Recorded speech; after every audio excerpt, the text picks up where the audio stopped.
आ जाइए उसी बिंदु पर अभी आपने कथा का प्रश्न सुना था कि जब मैया द्रौपदी के 5 पुत्र उस शिविर में अश्वत्थामा काट करके चला जाता है, उन धड़ों को तो शिविर में छोड़ जाता है, लेकिन मुन्नों को लेकर के चला जाता है। और जब मुन्नों को लेकर के चला जाता है, इधर जैसे ही दुर्योधन को दिया है, कहा है कि मैं तुम्हारे दुश्मनों का सर काट करके ले आया हूँ, तो दुर्योधन ने कहा है कि अश्वत्थामा सबसे पहले मुझे भीम का सर चाहिए, मुझे भीम का सर दो। तो जब भीम का सर दिया है तो उसी समय एक तो उसे खुशी हुई है कि मेरे दुश्मन का सर मेरे हाथ में आ गया। दूसरी बात, जब उसे यह बात को पता चला है कि ये भीम का सर नहीं है, उसके बच्चे का सर है, तो उसे बहुत बड़ा दुख पैदा हुआ। और जब दुख पैदा हुआ तो जब दुख और सुख दोनों ही इकट्ठे हुए तो वहीं पर आज दुर्योधन की मृत्यु हो जाती है। इधर मैया द्रौपदी अपने पुत्रों की लाश को लेकर के रो रही थी।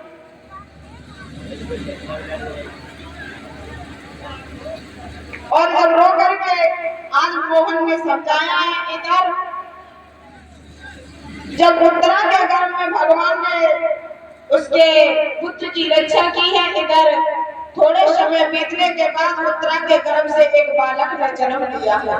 और जब बालक ने जन्म लिया है तो आज घर में बधाई बजने लगी है। कैसे?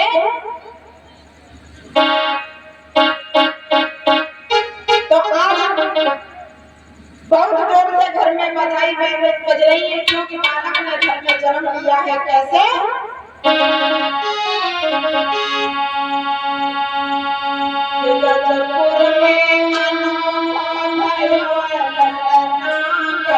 में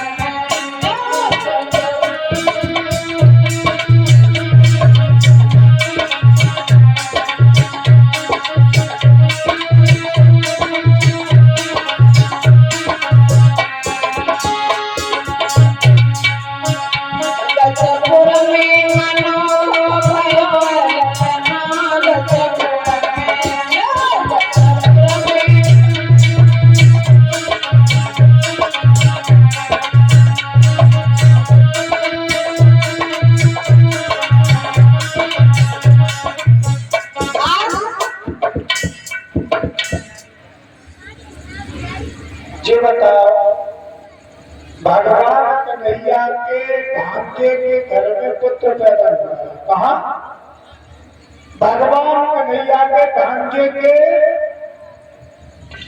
घर में पुत्र पैदा हुआ है। सब लोगों को बड़ी खुशी है, सब लोग नाच रहे गा रहे हैं, लेकिन तुम्हें बड़ा दुख है।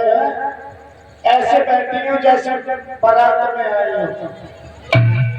बारात की बात मत करो, बारात में तो बहुत कुछ हो जाता है, ईंटें तक गिर जाती हैं। तो चेता ऐसे बैठी है दावत में। भगवान के भैया के भाग्य के घर में आज बच्चा पैदा हुआ, बेटा पैदा हुआ, सभी लोग खुशी मना रहे हैं और तुम ऐसे सुनते बैठे हो। और तुम्हें करना क्या पता है? तो समझदार हो, समझते हो कि कहना पड़ेगा। चलो साथ साथ में गा लो और गाओ तो बजा तो जरूर है ना। सभी माता ताली बजाना और थोड़ा बहुत गुनगुनाना। जब आपके घर में कोई आपका नाती पैदा होता तब कितनी खुशी होती है। हाँ, नाती पैदा है फिर अम्मा को देखो, दादी को। भैया ऐसा ही होता है। फिर तो देखा कि अम्मा पूरी गली में बनती ना है, क्योंकि हम अम्मा बन गए हैं।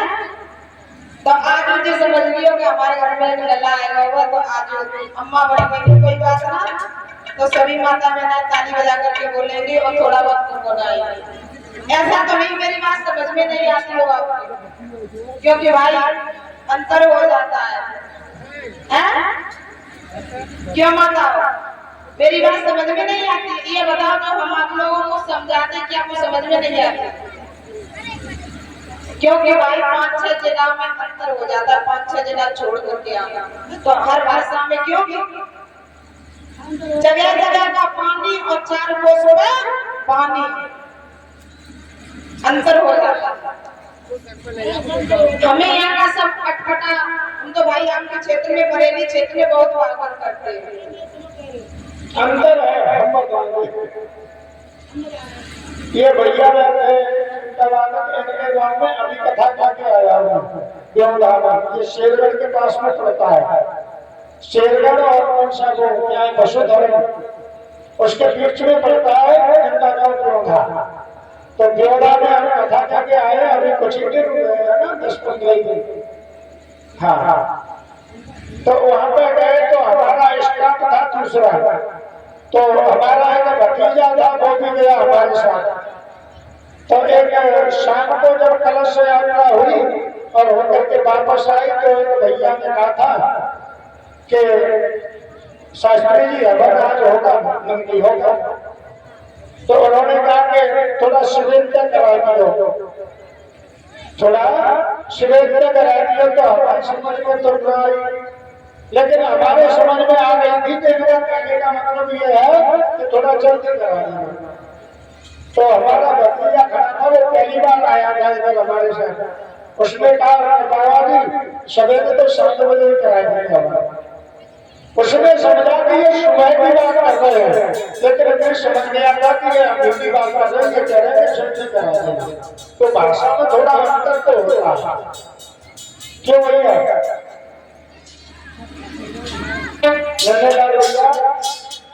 तुम्हारे तरफ कोई काम जल्दी करा रहा हो तो ये शिविर पे करा दियो, और हमारी तरफ तो जल्दी करा दियो।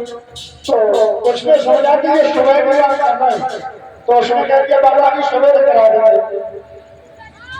तो मैंने फिर रोका कि ये सुबह की बात नहीं करे, अभी भी इनका मतलब है जल्दी करा दिए। तो बहुत देर तक हंसता रहा हो, तो भाषा में थोड़ा सा तो परिवर्तन हो जाता है। चलो माता बहने हमारी थोड़ी बहुत करना, जितना समझ में आए उतना तो गा देना, ठीक है?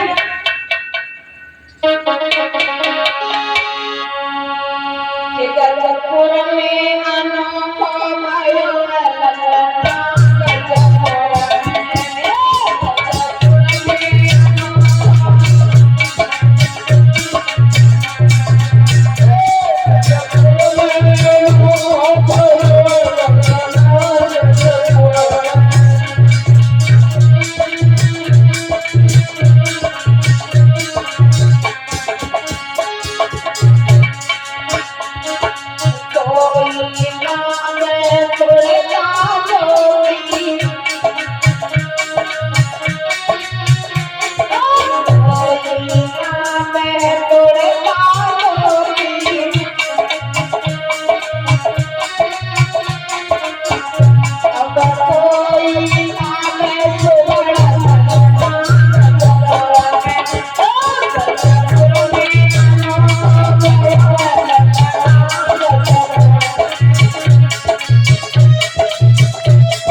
जन्म हुआ है अभिमन्यु की पत्नी का के बच्चे का।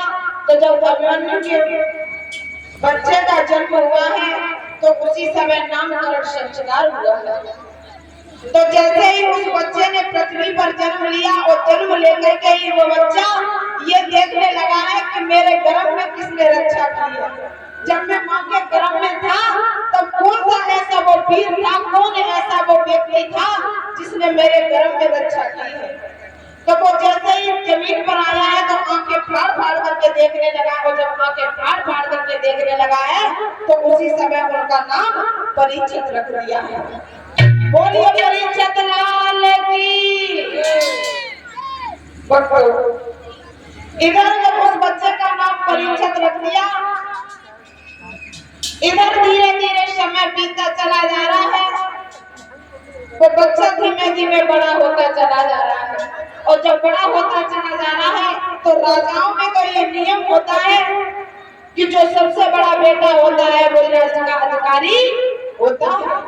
और जब राज्य का अधिकारी होता है तो अब समय आया है कि पांडव जब भगवान श्री कृष्ण गोलोक धाम के लिए चले गए, जब उन्हें पांडवों को यह बात पता चली कि हमारे प्रभु हमारे कन्हैया गोलोक धाम के लिए चले गए हैं, तो हम भला इस पृथ्वी पर रह करके अब क्या करेंगे। तो आज पांडवा भी कहने लगे कि अब हम इस संसार में नहीं रहेंगे, हम भी जाकर के अपने प्राणों को त्यजेंगे। और आज पांडवा हिमगिर पर चढ़ने लगे, जो एक पहाड़ी थी। एक बार की बात है महाराज, जब महाभारत का युद्ध हो गया, पांडव उस युद्ध में जीत गए,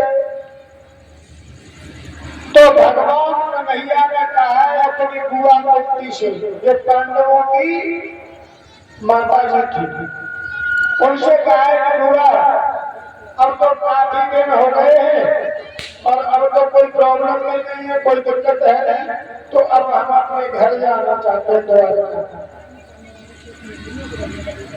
तो जब कहा तो भैया कुंती कहने लगी है लाला तुम जा रहे हो? हाँ बेटा, मुझे तुम्हारे बिना यहाँ अच्छा नहीं लगेगा। भगवान कन्हैया कह रहे बुआ बहुत दिन हो गए हम घर तक नहीं गए हैं, तो अब हम घर जाना चाहते हैं। तो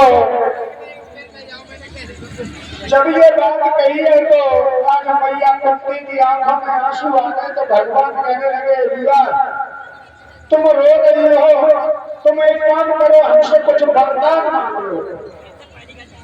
तो कुंती कहने लगी है भैया जितने भी हमारे बुजुर्ग बैठे हुए हैं क्या सुन लें।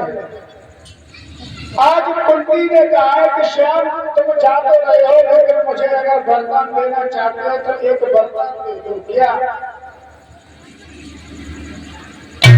जब कहा है वरदान दे दो तो कुंती ने क्या वरदान मांगा है?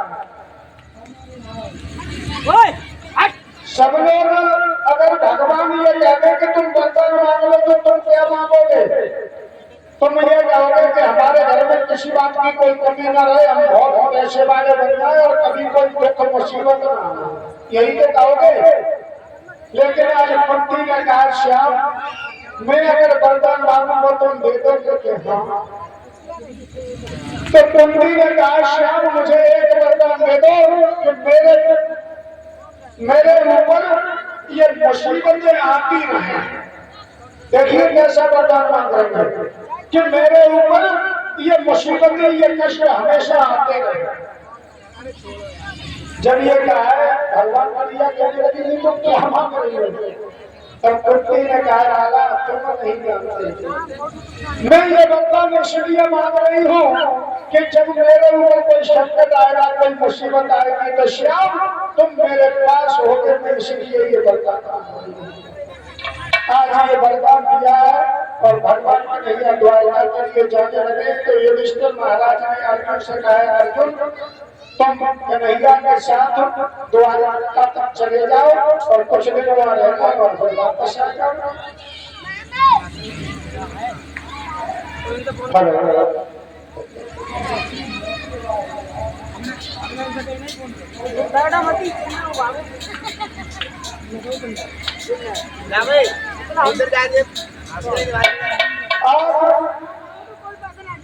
भगवान कन्हैया द्वारका के लिए गए हैं।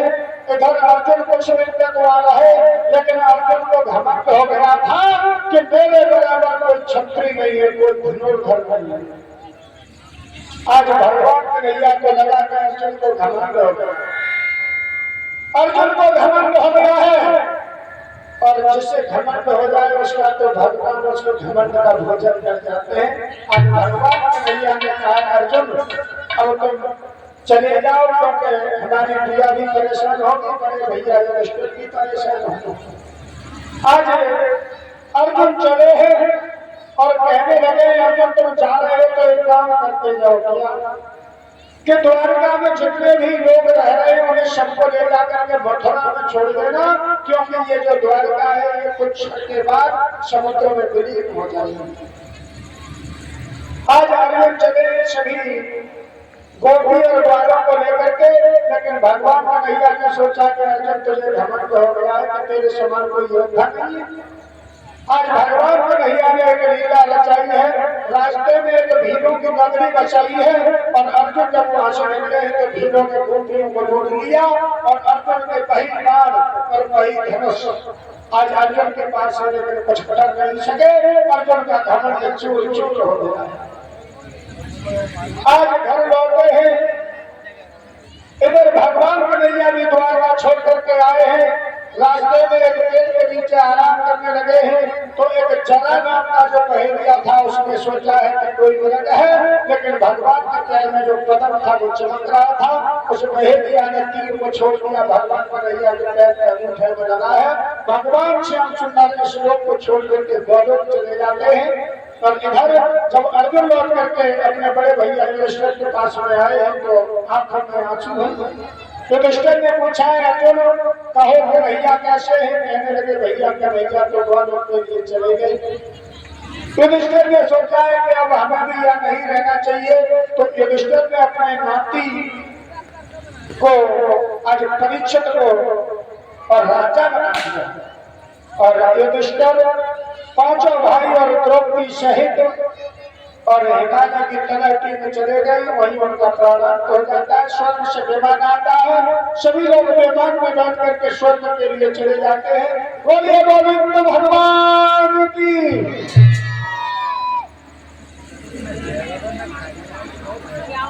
और इधर धीरे धीरे बहुत समय बीतता चला जा रहा है।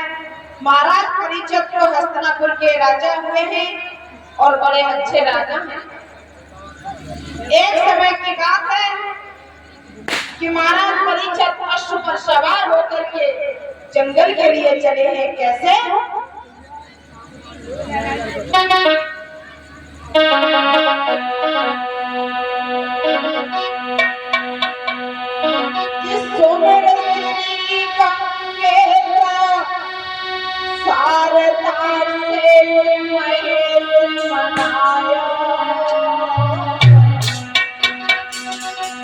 और माता पिता को सुमिरन करके भोला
आज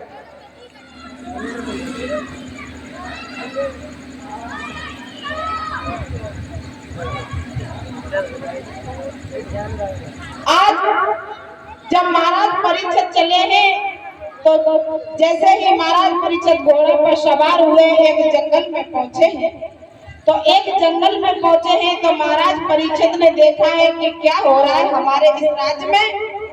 मेरे राज्य में कोई दुखी प्राणी नहीं हो और शेर और बकरी एक ही घाट पर पानी पिए। आज हम तो महाराज परीक्षित अपने राज्य में घूम रहे हैं, अपने उस वन में घूम रहे हैं। उस वन में देखा है महाराज परीक्षित ने कि एक सामने से एक कपिला गाय आ रही है और वो गाय जर्जर हो रही है, जिसकी आंखों से अश्रुधारा बह रही है। और वो गाय नहीं, एक गाय के साथ में एक बैल है और जो बैल है उसकी 3 टांगें टूटी हुई है लेकिन एक टांग से चल रहा है। और क्या देखा है महाराज परीक्षित ने? देखा है गाय और बैल के पीछे एक पुरुष है जो काले वस्त्रों को धारण किया है, हाथ में लाठी है और उसके दूसरे हाथ में एक तलवार है, जो देखने में चांडाल दिखाई पड़ रहा है। काना काना लंबा लंबा पुरुष आ रहा है। लेकिन जैसे ही महाराज परीक्षित ने देखा है, दूर से देख रहे हैं और जब दूर से देख रहे हैं तो वो पुरुष कभी तो उस बैल में लाठी मारता है, कभी तो उस गाय में लाठी मारता है। वो गाय रमा रही है, आंखों से अश्रुधारा बह रही है। लेकिन महाराज परीक्षित ने जब दूर से देखा और दूर से जब देखा है तो महाराज परीक्षित ने आवाज लगा दिया, क्या है? कौन हो तुम? हम? हाँ। क्यों? अरे तुम्हें शर्म नहीं आई? मेरे राज्य में इन पशुओं को तुम परेशान क्यों कर रहे हो? हम परेशान कर रहे हैं? हाँ। महाराज एक बात सुनो। बताओ। जब राजा जब वन में पहुंचा है तो देखा है कि एक गाय और एक बैल, दोनों बड़े परेशान हैं। उन्हें एक पुरुष है जिसके हाथ में एक लाठी है, मारता पीटता चला आ रहा है। तो महाराज परीक्षित आगे बढ़े हैं और उस बछड़े से पूछने लगे हैं और कहने लगे, महाराज परीक्षित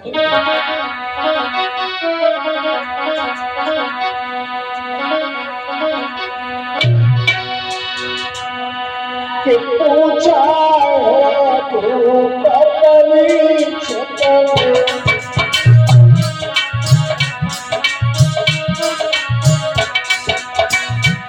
पूछा है तू परीक्षित, गोबर हमें लाठी दे पूछा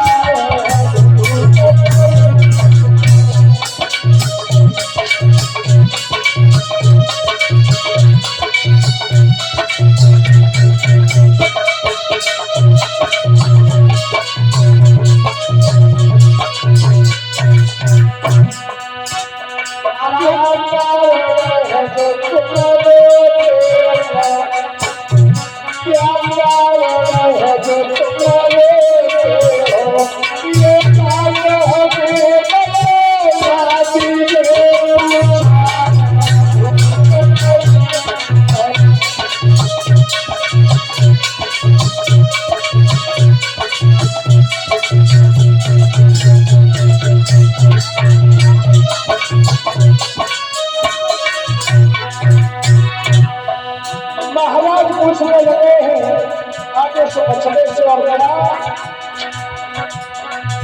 बछड़े होती चार तार, बछड़े होती चार तार, पर तुम्हारी दिखाती है बछड़े।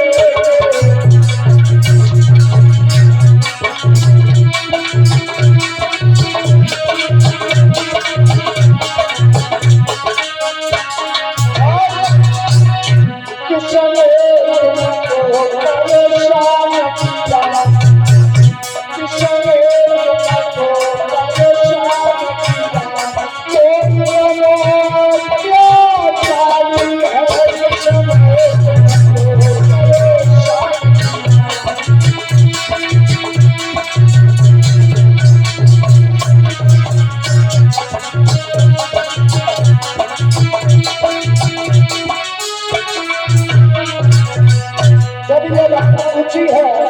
तो बछड़ा बोला महाराज से, महाराज सुनो क्या, और बछड़ा जवाब दे रहा है महाराज को अपनी भाषा में, सुनो।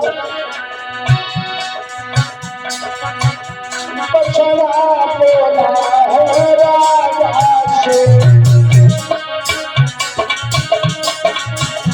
बछड़ा बोला है राजा से, अपने लिए लाचारी है, बछड़ा बोला है झूठ से।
हाँ कहिए।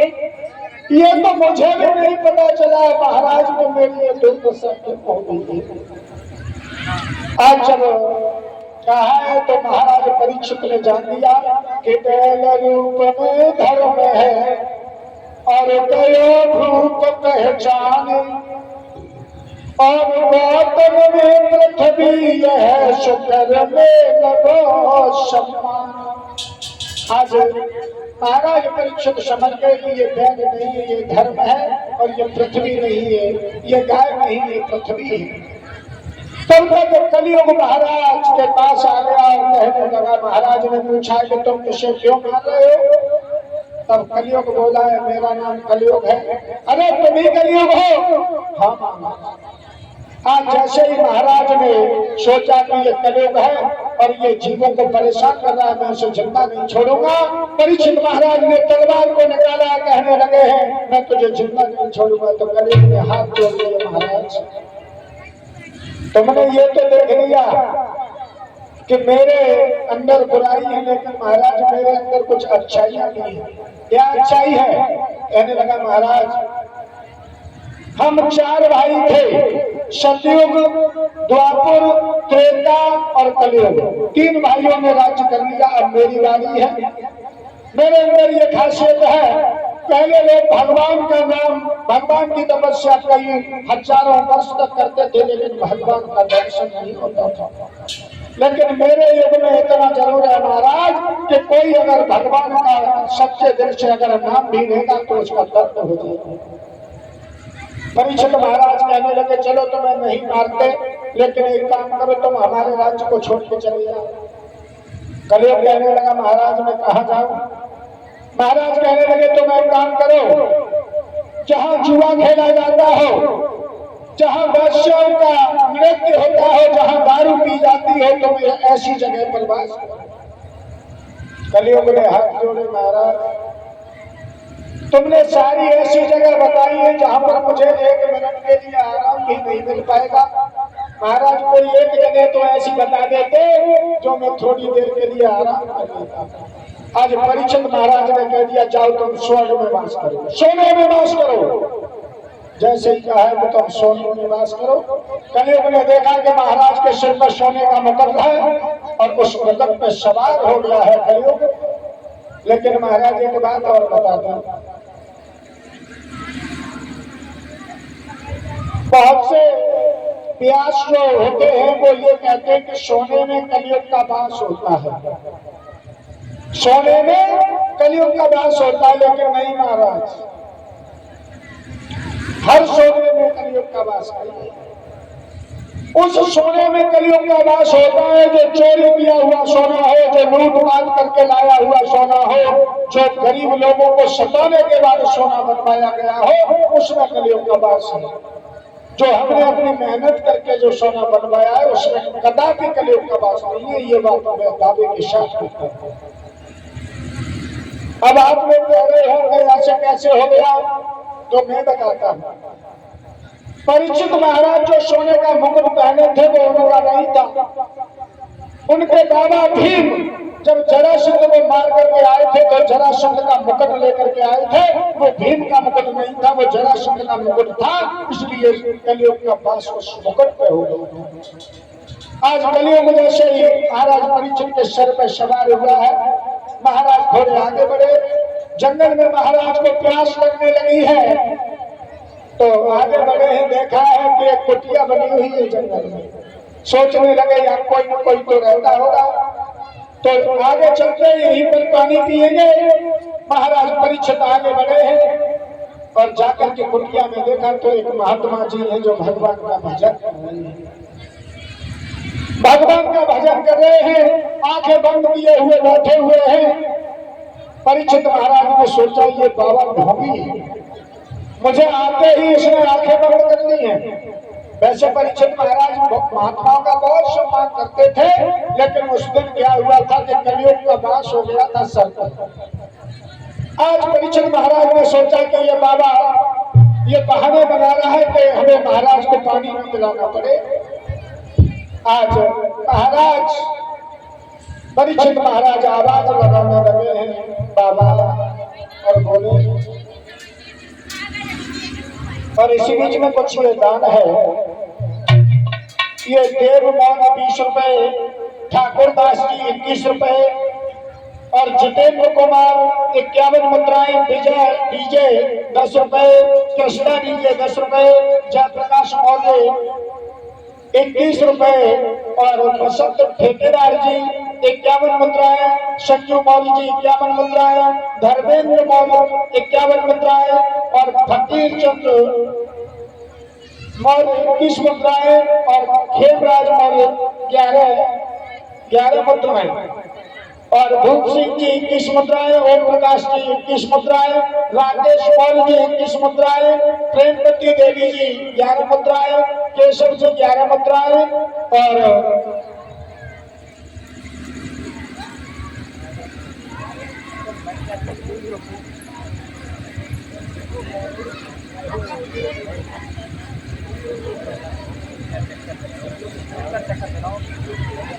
अच्छा और ये 11 मुद्राएं हैं इंद्रो बुआ जी और अनित मौर्य 11 मुद्राएं और ये बासु जी 25 मुद्राएं, दिव्यांशु ये 25 मुद्राएं और सोहनलाल मौर्य जी 11 मुद्राएं, दिनेश प्रजापति जी 21 मुद्राएं और उमा शंकर जी जो मौर्य जी हैं ये 21 मुद्राएं दे रहे हैं भगवान की कथा में।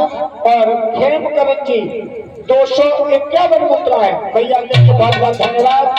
और ऐसे लोग, ऐसे भक्त भगवान के दरबार में दान कर रहे हैं। भगवान से कामना करेंगे कि हे प्रभु ऐसे भक्तों को हमेशा घर धान्य से परिपूर्ण बनाए रखें।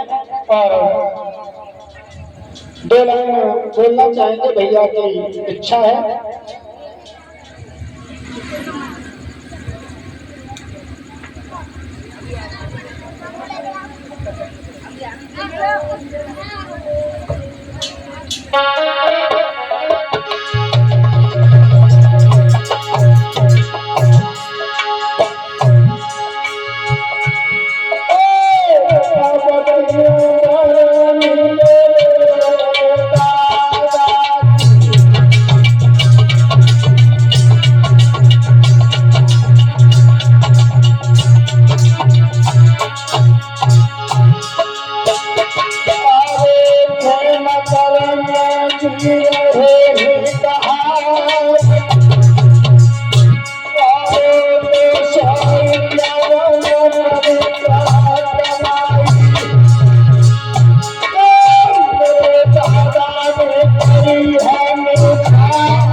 Hare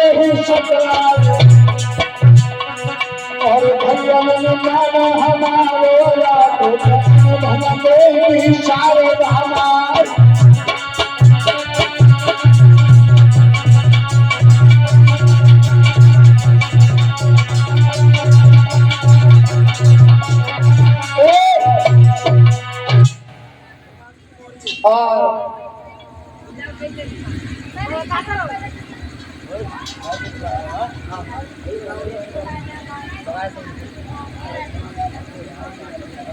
और ये हमारे पास पुरस्कार आया है दीक्षा, खुशबू, रचना, बबली, आशा और रचना। ये हमें 51 रुपए से पुरस्कार कर रही है। ये बहनाएं, इन बहनाओं का श्रृंगार अमर बना रहे, आगे चल करके अपने माता पिता का नाम रोशन करें, अपने पति का नाम रोशन करें और अपने घर में फलती और फूलती रहे। यही हमारी भगवान से आशा और आकांक्षा है। और ये लिख रही है, सच बात पूछती हूँ, बताओ ना बाबूजी, क्या याद मेरी आती नहीं। क्या है ये गाना है? भाई देखो, गाना पूरा लिख के दो तब दो, हमें तो ये पता नहीं है क्या है, तो कोशिश करेंगे सुनाने। और ये कुलदीप और ये क्या है? और ये स्थिति है 21 रुपए से मैं सम्मानित कर रही है, 10-10 रुपए से। भगवान ऐसी बहनों का हाथ धर्म ये आगे बढ़ता रहे, अपने माता पिता की सेवा करती रहे, अपने आंगन में फलती और फूलती रहे। बोलिए गोविंद भगवान की। और ये लिख के भेज रही है, नारी का भाग भैया कैसे किसने बनाया है। चलो सुनाएंगे अभी थोड़ी देर से, ठीक है? थोड़ी कथा आगे बढ़ जाए उसके बाद सुनाएंगे।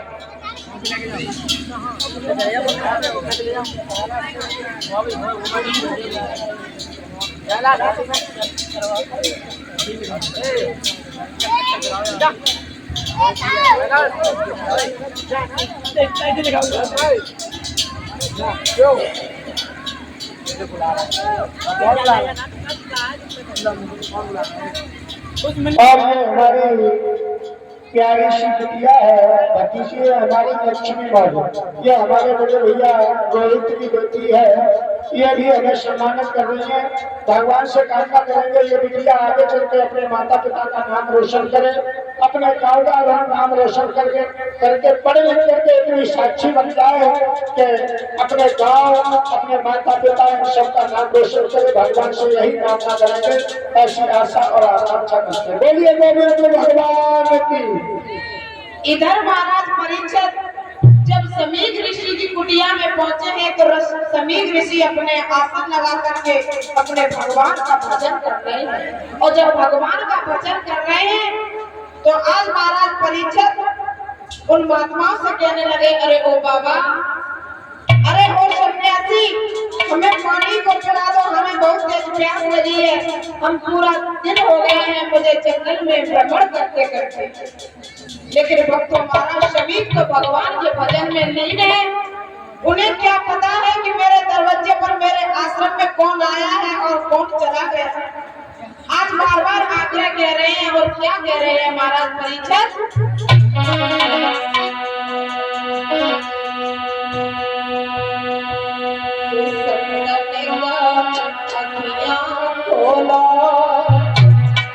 कहने लगे हैं, बाबा बाबा ने अखियां खोलो और आज पिलाइयो।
ऋषि बाबा हमें पानी को पिला दो।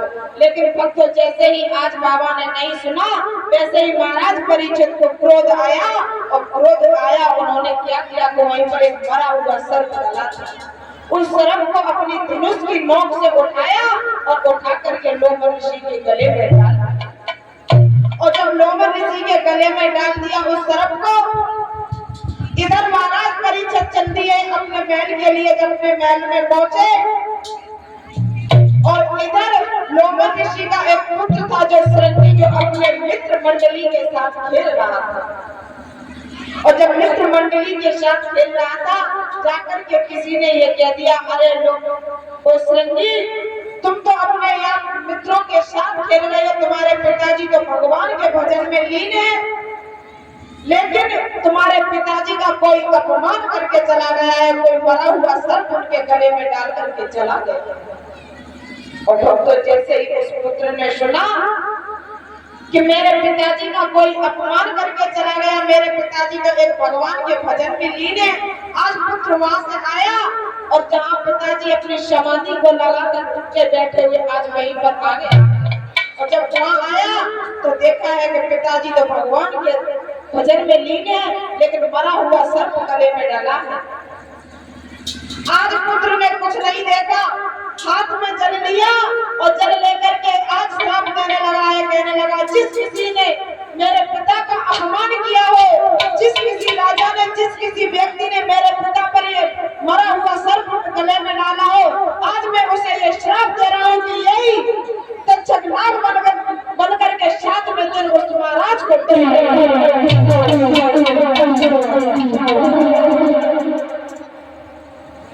आज महाराज शृंगी ने आज महाराज परीक्षित को श्राप दे दिया है कि आज से 7वें दिन उस व्यक्ति की मौत हो जाएगी।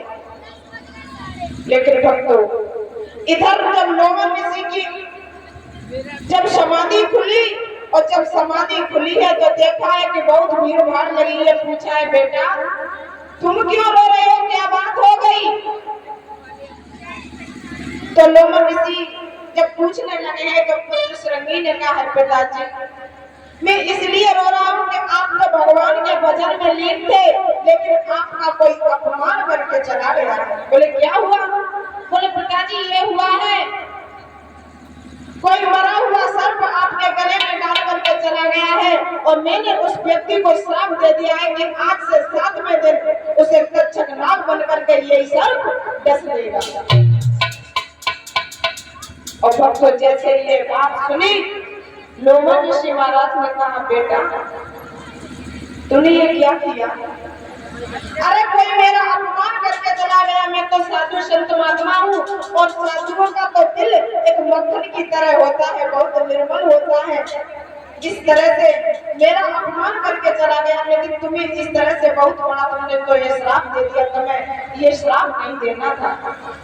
अपनी जब ज्ञान दृष्टि से देखा है कि मेरा अपमान कौन करके चला गया, तो कोई और नहीं, कोई अभिमन्यु का पुत्र महाराज परीक्षित जी। कहने लगे, बेटा तुमने बहुत गलत किया। अरे वो तो धर्मात्मा राजा था जिसके राज्य में शेर और बकरी एक घाट पर पानी पीते थे, तुमने ऐसे धर्मात्मा राजाओं को श्राप दे दिया, बेटा बहुत बुरा किया है।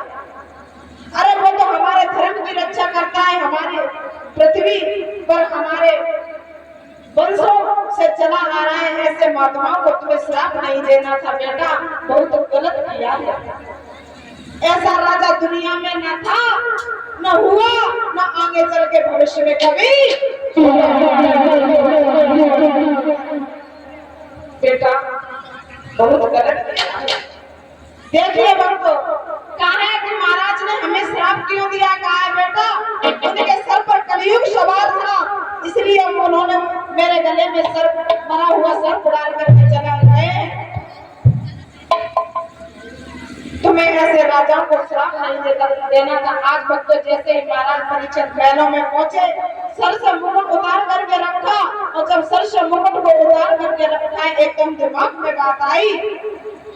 कहने लगे, मैंने तो एक सन्यासी का अपमान किया, मैं उनके गले में मरा हुआ सर्प डाल करके चला आया, आज सर धुन धुन के महाराज परीक्षित पछताने लगे। आज इधर महाराज परीक्षित बता रहे हैं, उधर श्रवणी पुत्र को लोमड़ ऋषि समझा रही है बच्चों। आज लोमड़ ऋषि ने कहा है बेटा कुछ दूतों को भेज दो, महाराज परीक्षित को खबर करा दो कि आज से तुम्हें 7वें दिन तक छठनाम रख करके खा लेगा और उनकी मृत्यु हो जाएगी। अब वो अपनी मृत्यु के लिए कोई ऐसी युक्ति अपनाए, कोई ऐसा उपाय बनाए जो उनके जीवन का उद्धार हो जाए। आज महाराज परीक्षित के लिए जब खबर करवाई है, कहा है महाराज आपको श्राप लग चुका है, आज से 7वें दिन तुम मर जाओगे, तुम्हें तक्षक नाग के द्वारा तुम्हारी मृत्यु होगी। तो आज महाराज परीक्षित को इस बात का दुख नहीं हुआ कि मैं मर जाऊंगा। आज से 7वें दिन केवल कष्ट तो एक ही हुआ है कि मैंने एक सन्यासी, एक महात्मा का अपमान किया है। एक विशेष सूचना है कि कल से आपको कथा में झांकियां देखने को मिलेंगी। कल से जब आप कथा सुनने आओगे तो बीच में आपको झांकियां भी दिखाई जाएंगी। कल से आपको झांकियां देखने को मिलेगी। सभी लोग भारी से भारी संख्या में आए और कल से अभी नहीं, कल से झांकियां शुरू है, झांकी आपको देखने को मिलेगी और सभी लोग एक भगवान का कीर्तन बोल लेते हैं, उसके बाद में कथा को आगे देखेंगे और सभी तालियों के साथ बोलेंगे, ठीक है?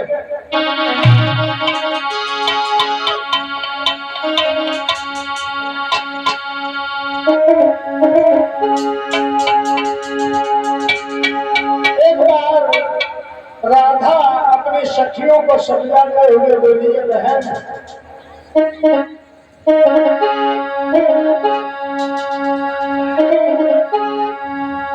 दीदी मेरा नाम भला लगना बोली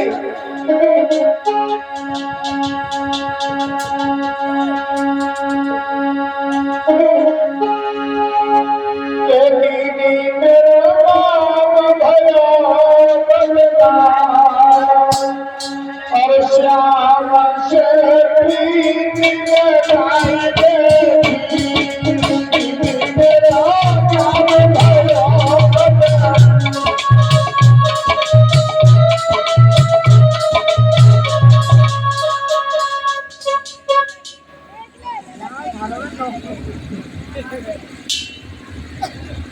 हम भी ऐसे बैठेंगे हाथ बंद करके, तुम हमें देखते रहो हम हमें देखते रहेंगे। क्यों भैया तू काय की तमन्ना जाने और ढोलक बजा बजा काय भैया जे तुम्हारे सामने बैठेंगे जो इनका तो कहेगा जे तुम्हारे बोल लगाता है जे बता हमारी माता बहनों को इतना परेशान करते हो।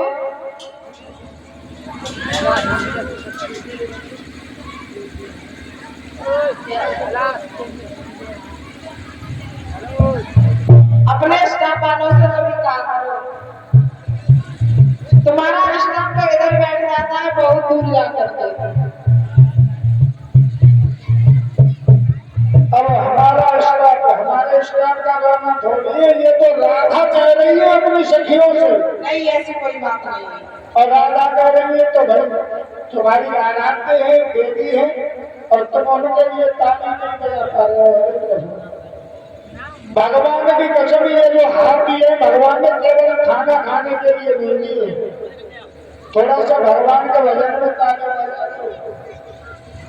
और नहीं तो तुमने देखा होगा भैया, कभी कभी ऐसे देखे उनके ऐसे ही रहते हैं, कुछ सीधे भी नहीं होते, तो क्या फायदा ऐसे ही हो जाए तो मजा है।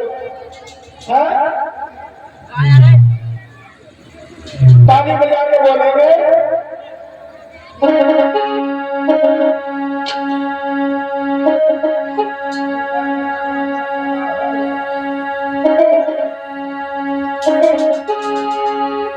के दीदी मेरा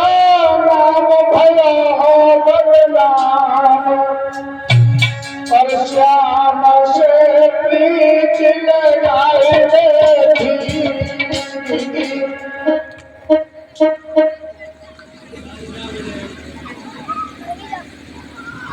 तुमने कसम खा लिया हम ताली ना बजाएंगे।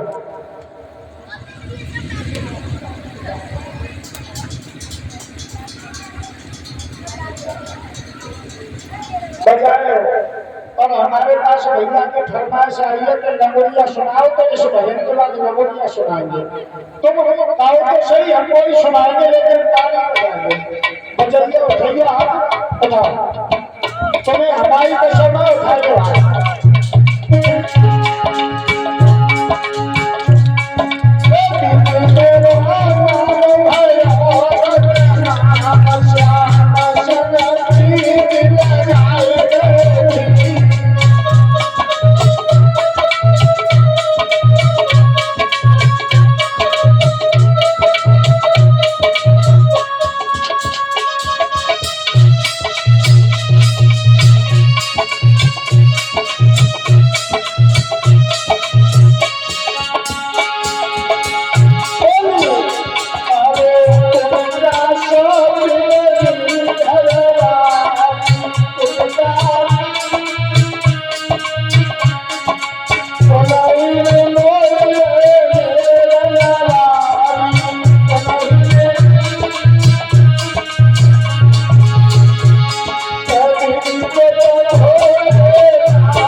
चक्कर बड़ी समस्या है चक्कर की। तो भैया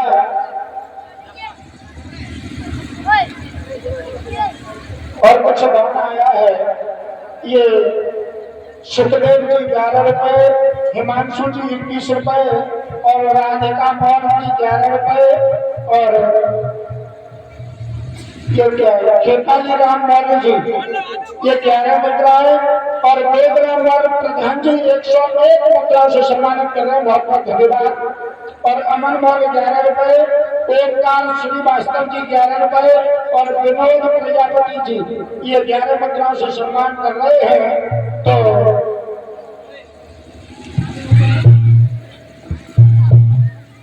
इधर सूत जी समझाते हैं महाराज परीक्षित आज 88,000 ऋषियों को समझा रहे हैं। इधर महाराज परीक्षित को जब श्राप लग गया है, तो जब श्राप लगने के बाद महाराज को खबर करवा दी। इधर महाराज जब चले अपने घर परिवार को छोड़ करके, तो जब घर परिवार को छोड़ करके चले हैं तो मैया कमल से रोने लगी है, कहा है प्रिय मुझे ये श्राप लग चुका है, मेरे साथ में दिन मेरी मृत्यु हो जाएगी। अब मुझे भगवान की क्या दर्शन करना चाहिए और भगवान की लीलाओं का रसास्वादन लेना चाहिए, जिससे मेरी मुक्ति हो जाए।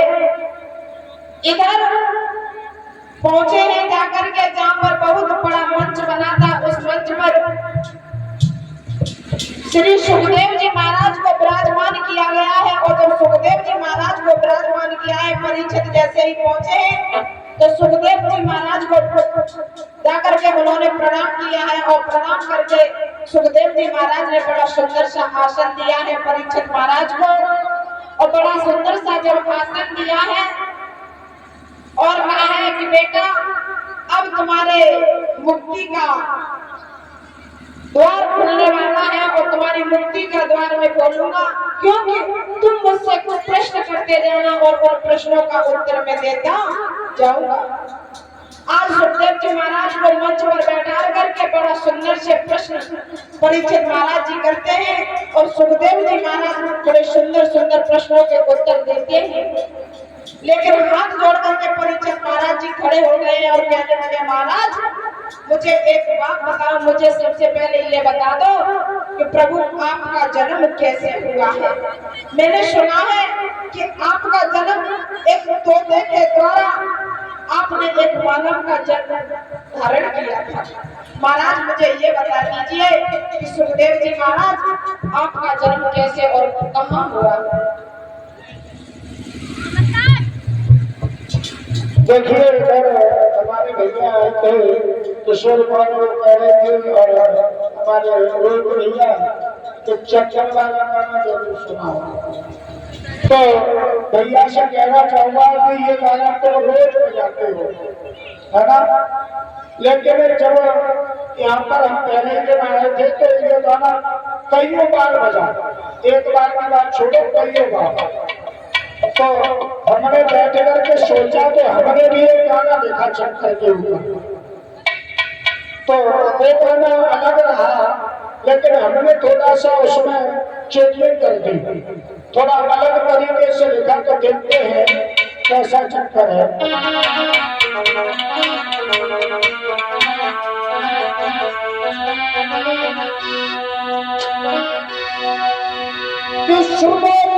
दुनिया के चक्कर अब हर कोई चक्कर में, और समझ लो के चक्कर में तो दुनिया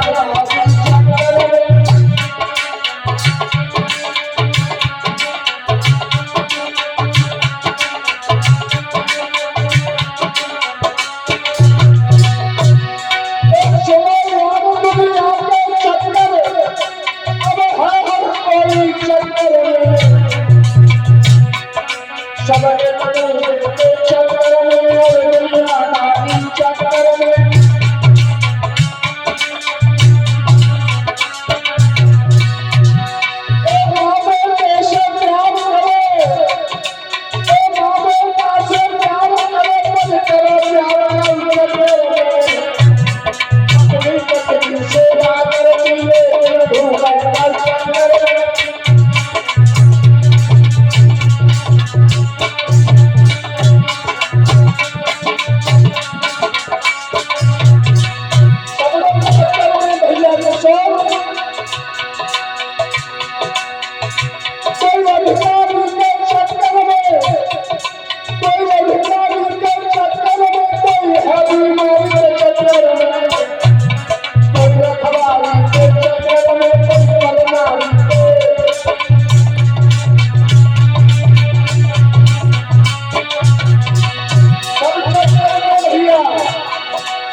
सुनाएंगे।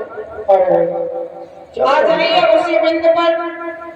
अभी तक 88,000 ऋषियों को सूत जी महाराज ने कथा सुनाई, लेकिन भक्तों अब यहाँ से आगे की कथा सुखदेव जी महाराज को सुखदेव जी महाराज परीक्षित को समझाएंगे।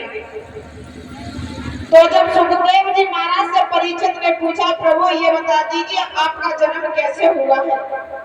तो बताने लगे हैं सुखदेव जी महाराज, हे राजन परीक्षित, एक समय की बात है, मैया पार्वती कैलाश पर्वत पर बैठी थी, भोले बाबा कहीं विचरण करने के लिए चले गए हैं। और जब भोले बाबा विचरण करने के लिए चले गए, इधर नारद ने अपने बीड़ा को उठाया, और जब बीड़ा को उठाया है तो नारद ने नारायण नारायण नारायण करके कैलाश पर्वत पर पहुंच गए। और जब कैलाश पर्वत पर पहुंच गए भक्तों, तो आज नारद ने मैया पार्वती को प्रणाम किया है। मैया पार्वती ने कहा, बेटा नारद, तो ये बहुत दिनों में आपका आना हुआ है यहाँ। मैया पार्वती, हाँ, अरे हमारा क्या है, हम तो महात्मा है, हमारा क्या ठिकाना, हम तो घूमते ही रहते। चलो कोई बात नहीं है बेटा, आसन पर विराजिए। ठीक है माँ, लेकिन एक बात पूछो मैया। हाँ बताओ। आज इस कैलाश पर्वत पर तुम अकेले बैठी हो, भोले बाबा कहाँ है? बेटा वो भोले बाबा अपने भक्तों की परीक्षा लेने के लिए, अपने भक्तों की चिंता करने के लिए, वो भ्रमण करने के लिए निकल गए हैं। भैया हाँ तुम बड़ी भोली हो। बताओ कैसे? मुझे तो ऐसा लगता है तुम बहुत सीधी सादी हो। अरे कहना क्या चाहते हो वो साफ साफ कहिए। ये बताओ भोले बाबा यहाँ है तो नहीं? नहीं भोले बाबा नहीं है, वो तो भ्रमण करने के लिए निकल गए। तो मैं तुम्हें एक बात पूछूं? बताओ। एक बात बताओ, बताओ। तुम भोले बाबा के साथ में रहती हो इस पर्वत पे। हाँ। भोले बाबा तुम्हें कितना प्यार करते हैं? अरे ये कोई पूछने की बात है कि भोले बाबा तुमसे कितना प्रेम करते हैं? अच्छा जब हम कह रहे हैं तो कुछ न कुछ कारण होगा, इसीलिए तो पूछ रहे हैं। अरे ये कोई चीज तो नहीं है तराजू में तौल करके मैंने रखी हो जो तुम्हें बता दूं कि भोले बाबा मुझे इतना प्रेम करते हैं। भैया फिर भी हमारा कहने का मतलब ये है कि वो तुम्हें कितना चाहते हैं। नारद हाँ आखिर तुम कहना क्या चाहते हो, बात क्या है? बात तो बहुत बड़ी है माँ। क्या बात है? पूछे? हाँ बताओ। एक बात बताओ। हाँ बताओ। तुम भोले बाबा के साथ इस पर्वत पर खड़ी रहती हो। हाँ। तो मैं ये समझती हूँ भोले बाबा तुम्हें बहुत प्यार करते हैं। हाँ ये तो बात सही है, भोले बाबा बहुत प्रेम करते हैं। झूठ है ये। क्यों? झूठ इसलिए एक बात पूछे। हाँ बताओ। तुमने भोले बाबा के गले में जो सर पड़े हुए हैं, माला बना के जो सर डाली है, तुम्हें पता है वो किसके हैं? नारद हाँ ये तुम क्या पूछ रहे हो? अरे मैं जो पूछ रहा हूँ उसका जवाब दो। यानी भोले बाबा के जो गले में मुन्नों की माला पड़ी हुई है वो किसके सर है? यही तो पूछ रहे हैं। जब भोले बाबा तुम्हें बहुत चाहते हैं, तुम कह रही हो बहुत प्यार करते हैं, तो ये वो तो तुमसे कुछ बातें छुपाते नहीं होंगे, सब बता देते होंगे ना? बेटा नारद हाँ ये बात तो मैंने आज तक भोले बाबा से कभी जाहिर नहीं की, कभी मैंने पूछा भी नहीं है। और तुम्हें मैं बताऊंगा भी नहीं। क्यों? यही तो कारण है, अगर मैं बताना चाहते तो पहले ही बता देते। आज भक्तों आज नारद इतनी आग लगा करके कैलाश पर्वत पर चले गए, नारायण नारायण नारायण। आज मैया कैलाश पर्वत पर सोच रही है, बात तो सही कही है नारद ने कि आज तक मुझे भोले बाबा ने ये नहीं बताई कि जो गले में मुन्नों की माला डली हुई है वो किसके सर है और डाले क्यों है। आज मैया बैठी है और कहने लगे आ जाने दे भोले बाबा। अरे आ जाने दे उस नंदी वाले भोले बाबा को। मैं उसको पूछूंगी कि सारी जिंदगी मुझसे ये भेद छुपा करके रखा है, आखिर रखा तो रखा क्यों? जो गले में ये मुंड डले ये किसके मुंड है? अब तो मैया आग की तरफ बकबका रही है और बहुत गुस्से में है। इधर तक भोले बाबा आ गए हैं, नंदी पर सवार होकर के कैलाश पर्वत पर। पार्वती पार्वती पार्वती, अरे क्या कहना चाहते हो कहिए। आज तो मामला कुछ गड़बड़ लग रहा है भैया। एक तो भैया, अरे नाराज क्यों हो गए? नाराज? हाँ, तुम सारी जिंदगी मुझे अपना भेद ये छुपा करके रखे। अरे तुमने कभी अपने दिल का भेद मुझे बताया है? अरे ऐसा क्या हो गया जो मैंने तुम्हें नहीं बताया? क्या छुपा लिया? महाराज, हाँ, पहले तो आप अपने आसन पर विराजमान हुई है और उसके बाद मैं पूछूंगी कि आप मेरे साथ में कितना दगाबाज कर रही है। अरे क्या दगा कर दिया? क्या हमने तुमसे क्या छुपा लिया? हमसे? अरे इस पर्वत पे है ही क्या जो तुमसे छुपा दूंगा? तो सुनो, बोलो। और आज भक्तों माताओं मैया पार्वती भोले बाबा से पूछने लगी है, बड़े प्रेम से और बड़े आदर के साथ पूछ रही है, हे नाथ मुझे ये बता दो जो आपके गले में ये मुंडों के सर डले हुए हैं किसके सर है? और क्या पूछ रही है? क्या कह रही हो? हाँ ये मुंडे के सर? हाँ, ये बात तो तुमने कभी नहीं पूछी, आज क्यों पूछ रही हो? लेकिन मेरी बात सुनो। मुझे लगता है कि यहाँ पर शायद नारद का आना हो गया। इस नारद का यही काम है। अभी जब मैं गया था तो पार्वती बड़ी खुश हुई और लौट के आया हूँ तो इतनी नाराज है। और लगता जो पार्वती के पास में नारद घूम गई। आज भोले बाबा शांत हैं और पार्वती से कह रहे पार्वती हमने तुम्हें कुछ नहीं छुपाया। अरे क्या पूछना चाहती है पूछो। तो आज पार्वती भोले बाबा से पूछ रही है, और क्या?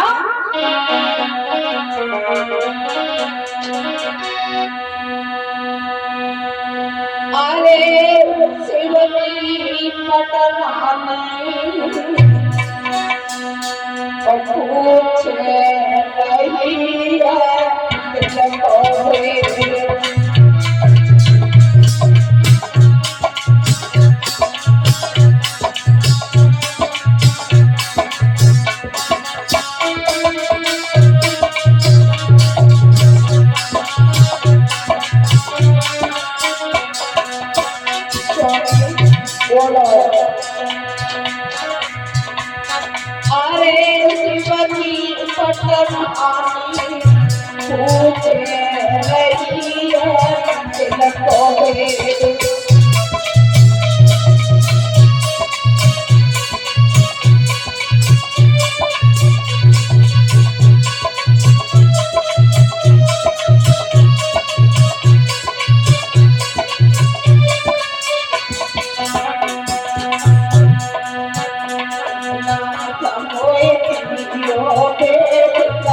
हाँ, अरे जो हमारे गले में ये माला पड़ी है इससे तो मैं क्या बोलूँ?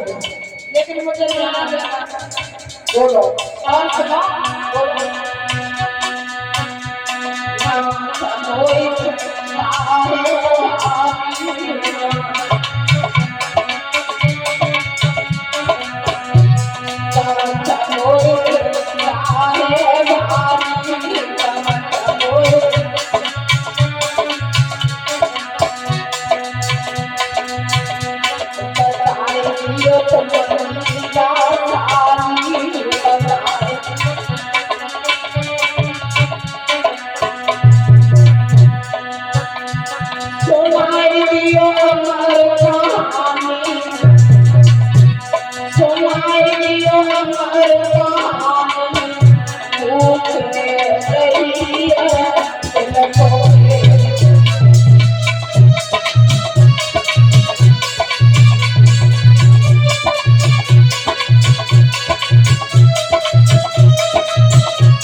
बाबा कहने लगे हैं, अगर तुम जिद कर रही हो तो जो मेरे ये गले में मुंड डले हुए हैं ये तुम्हारे सर है। पार्वती एकदम चौंक के बोली, बोली क्या? ये गले में जो हमारे ये मुंड डले हुए हैं वो हमारे सर है?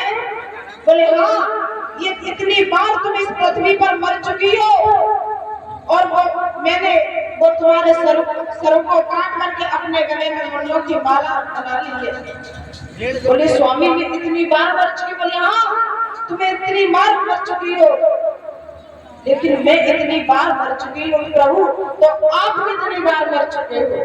पार्वती हाँ, ये जो सर देख रही हो हमारे गले में, ये सब आपके हैं और आप इतनी बार मर चुके और पैदा हो चुके और हमारे साथ में तुम्हारी हर बार शादी हुई है। हमारी शादी तुम्हारे साथ में हर बार हुई है? हर बार। लेकिन प्रभु ये बताओ, मैं जब इतनी बार मर चुकी हूँ तो आप कितनी बार मर चुके हैं? हम? हाँ। अरे हमें इतनी बार नहीं मरे। अरे क्यों? क्यों क्या है? इसका कारण है। क्या कारण है? जब मैं कारण इसका ये है कि हमने अमर कथा को सुना है। क्या? अमर कथा को सुना है हमने, हम अमर हैं। यानी आपने अमर कथा को सुना है? हाँ। इसलिए आप अमर हो? हाँ। यानी आप अमर हो? एक बार नहीं समझ में आता है, हम अभी तक मरे नहीं, तुम इतनी बार मर चुकी हो और हर बार जब तुम मरी तो तुम्हारी ये खोपड़ी है ये काट के हमने माला बनाई है। लेकिन प्रभु हाँ, आप अमर कैसे हुए? मैंने अमर कथा को सुना है। आपने अमर कथा को सुना है? हाँ। तो भगवान बोलो, मुझे भी वो अमर कथा सुना दो। तुम्हें? हाँ। तुम्हारे बस की बात नहीं है। क्यों? अरे अमर कथा कोई चाय थोड़ी है जो तुम्हें 2 घूंट मिला दो और सुन ली। वो तो बात सही है। हाँ। लेकिन मैं भी अमर कथा को सुनना चाहती हूँ और मैं भी अमर होना चाहती हूँ। तुम? हाँ। तुम्हारे बस की बात नहीं है, इसलिए तुम शांत रहो, अपना काम नहीं, मैं अमर कथा को सुनूंगी। नहीं मानोगी? नहीं मानूंगी। मान जाओ। आज हम तो भोले बाबा से पार्वती कहने लगी है, स्वामी मैं अमर कथा को सुनूंगी, मैं नहीं मानूंगी। भोले बाबा कहने लगे तुम अमर कथा को